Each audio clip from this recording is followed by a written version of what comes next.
While speaking at the Toronto International Film Festival, Universal Studios chair Donna Langley talked about the studio's ultra-popular The Fast and the Furious series, particularly about how star Vin Diesel's engagement with fans paved the road forward for the franchise.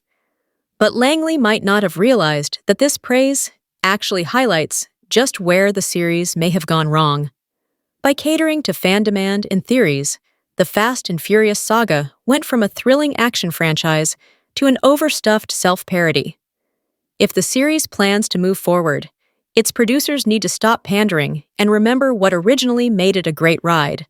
Langley's comments, reported in Variety, came during a conversation with TIFF director Cameron Bailey, where she discussed the series' shift from a racing-focused franchise to an over-the-top collection of stunts and chases.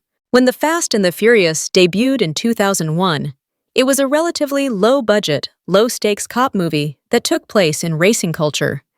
After the third film, The Fast and the Furious, Tokyo Drift, the series became less focused on street racing and more on solving crimes and pulling off elaborate capers.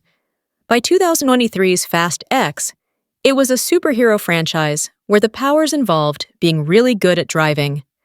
Langley said Diesel's interaction with fans via social media was the driving force for understanding what its audience wanted and where it should go.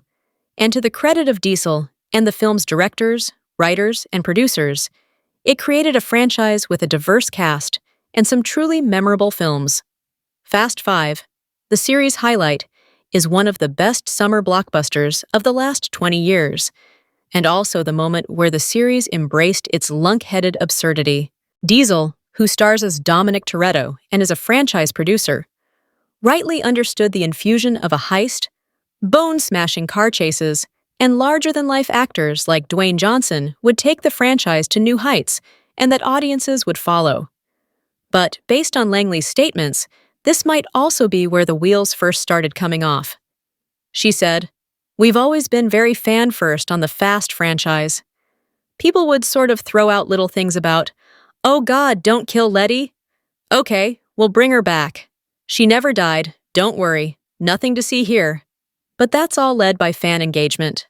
Letty was Dom's girlfriend, played by Michelle Rodriguez, and the character was seemingly killed off in the fourth film, Fast and Furious, only for a post-credit scene in Fast 5 to reveal that she was still alive. Letty was brought back in Fast and Furious 6, and the series became a bloated soap opera featuring amnesia, secret siblings, and the resurrection of fan-favorite Han, whose emotional death in Tokyo Drift was undone in F9. To accommodate these subplots, the series continually shifted its chronology.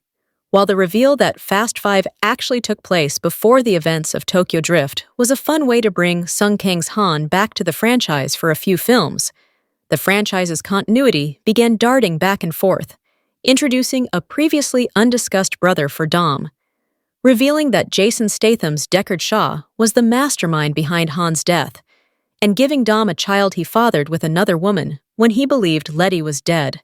Consistently reforming and resurrecting characters lowered any stakes the films once had, and the nimbleness that was once the series' secret sauce disappeared as the movies became increasingly convoluted, absurd, and silly. And that's before they went to space.